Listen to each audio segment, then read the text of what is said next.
il veut nous montrer la meilleure image. Quelle est la vraie montagne qui existe maintenant? Oh, là, c'était des montagnes physiques. Dieu est au-dessus des... Après, Dieu change de forme.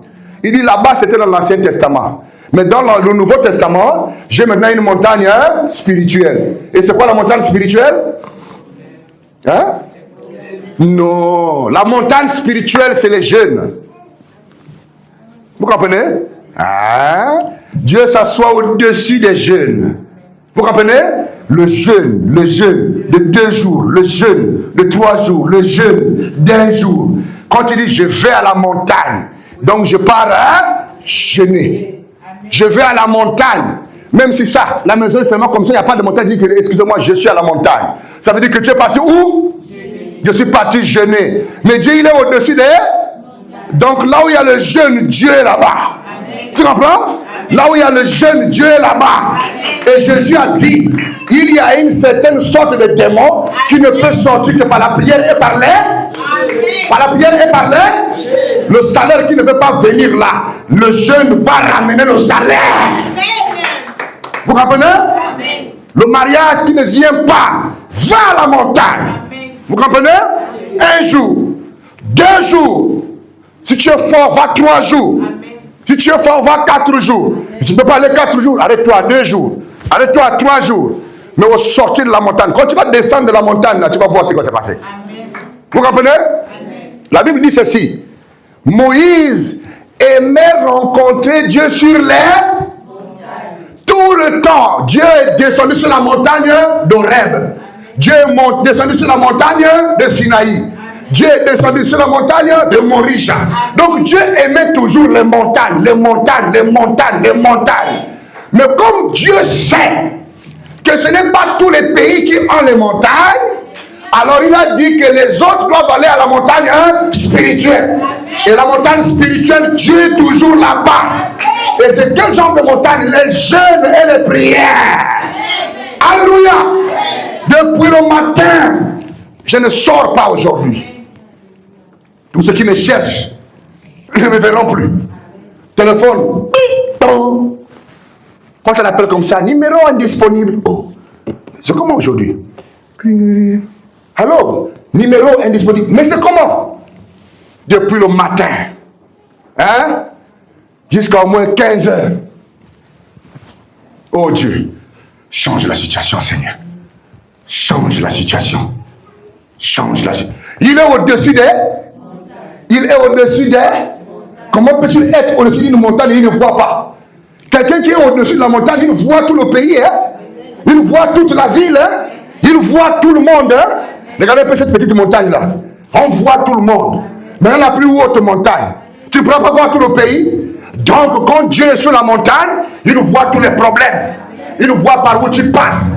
Il voit le passé. Il voit ta naissance. Il te voit dans le ventre de ta mère.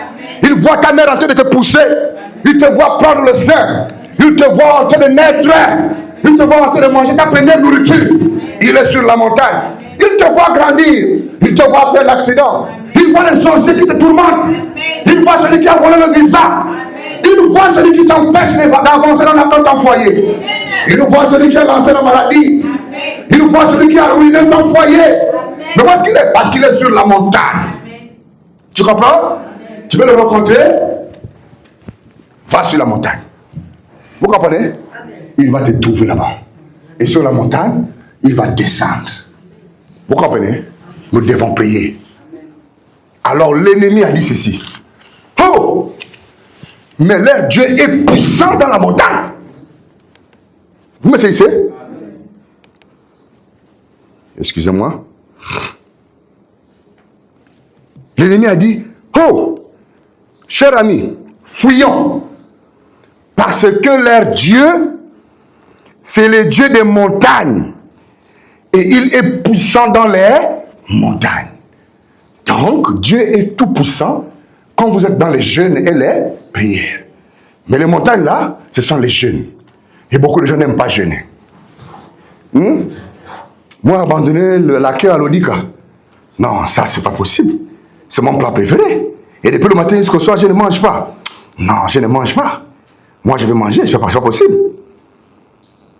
Tu commences à prier un tout petit peu, après tu commences à sentir. Tu commences à geler depuis le matin, dès que tu arrives à 11h, tu commences. La voisine là aussi. On dirait que c'est la cœur l'Odika, hein. Non, là, moi, là, quand même, les jeunes, là, j'arrête ça aujourd'hui. Ce sont les tentations. Vous comprenez? La Bible dit que dès que tu es en train de jeûner, tu commences à sentir la faim. Arrête, c'est fini, tu n'es plus en montagne. Descends, va manger. Quelqu'un qui jeûne ne peut plus avoir faim. Hein? Et Satan aussi ne blague pas. Quand à chaque fois il te rend compte que tu commences à devenir très fort dans la prière, l'onction commence à te saisir, que ok, celle-là, tous les lundis, elle jeûne, ok. Henriette, elle voit où est Henriette là-bas. Son plat préféré là-bas, c'est quoi même? Non, elle aime vraiment le poulet, il y a ça, il y a le poulet avec la sauce, il y a ça, tout ça bien fait là. Fais-moi l'une des sauces les plus merveilleuses là. Fais ça à partir de telle heure, on va voir si elle va encore prier. Et elle va ouvrir la fenêtre pour que toute la fumée de la sauce là rentre directement là où toi tu es. Oh Seigneur Dieu, s'il te plaît. Tu n'auras plus la concentration pour continuer à prier. Te voilà devant le plat. Vous comprenez? Mais celui qui jeûne, même si c'est la nourriture de son plat préféré, l'odeur de son plat préféré, il dit aujourd'hui même mon plat préféré, je ne mange plus. Vous comprenez? Alors là, on va dire que le problème là, il est sérieux. Hein? Tu es avec ton mari à la maison, tu es avec ton enfant à la maison, le plat préféré de l'enfant, tu as fait tout, tu t'es même brûlé pour lui présenter le plat le plus préféré. Prends ton plat, que même le plat là, je ne mange plus. Oh. Prends l'argent. L'argent aussi, je ne touche plus. Mais quel est le problème? Je suis à la montagne. Alors, donc là, le problème là est vraiment sérieux. Si elle ne peut plus manger le plat préféré, si elle ne peut plus même regarder sa série préférée, hein? La série là commence à jouer là-bas, de l'autre côté, dans l'autre chambre là-bas. Oh, tout le monde est à la place. C'est même elle aujourd'hui, ce sont tous elles qui accaparent la télécommande. On parle tout dans la chambre là, prends la télécommande, c'est ton tour aujourd'hui, la série a commencé. Réclame la télécommande, je suis à la montagne. Non, là, le problème là, il est sérieux. Vous comprenez? Lorsque tu peux arriver à un certain niveau où toutes les choses qui sont sérieuses dans ta vie, tu tournes le dos à ça, tu dis que là, ce problème-là, où Dieu répond, où je meurs, c'est là où Dieu va descendre. Parce qu'il saura que tu es sérieux et il saura que tu es sincère. Vous me suivez? Donc, qu'est-ce que je voudrais vous dire ici? Je vais vous le lire. Je vais lire d'abord un conseil du prophète. C'est pourquoi vous devez aimer la prière. La brochure Jour V, Jour Victoire, prêché le 21 avril 1963, paragraphe 89. Voici le conseil du prophète. Il dit ceci. Remarquez, Josué aussi a eu un jour V au fleuve. Jour V, là, ça veut dire jour victoire. Josué a eu un jour V au fleuve. Josué a eu un jour V à Jéricho. Qu'est-ce qui s'est passé à Jéricho? Le peuple était en train de tourner autour de Jéricho. Ils ont fait 7 tours. Personne n'a prié. Mais le 7e jour, ils ont poussé des cris de joie et les murs de Jéricho ont été complètement écroulés. C'était un jour V. Un jour victoire. Toi aussi, tu dois avoir un jour V dans ta vie. Il te faut un jour victoire. Nous avons obtenu un jour victoire vendredi. C'est pourquoi vendredi a la lettre V. Jésus est mort un vendredi. C'était un signe de jour victoire pour tous les croyants. Parce qu'il est mort pour toi et moi. Pour nous donner à toi et à moi un jour victoire. Et toi, tu dois avoir un jour de victoire sur le problème qui surpasse, qui continue dans ta vie. Tu as besoin d'un jour V. Jour victoire. Et ce jour-là doit te localiser. Tu comprends? Il dit certainement, c'est quand il a traversé le fleuve qu'il a eu son premier jour victoire.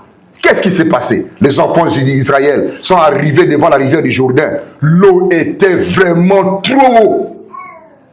Et c'est Josué qui conduisait le peuple d'Israël après la mort de Moïse.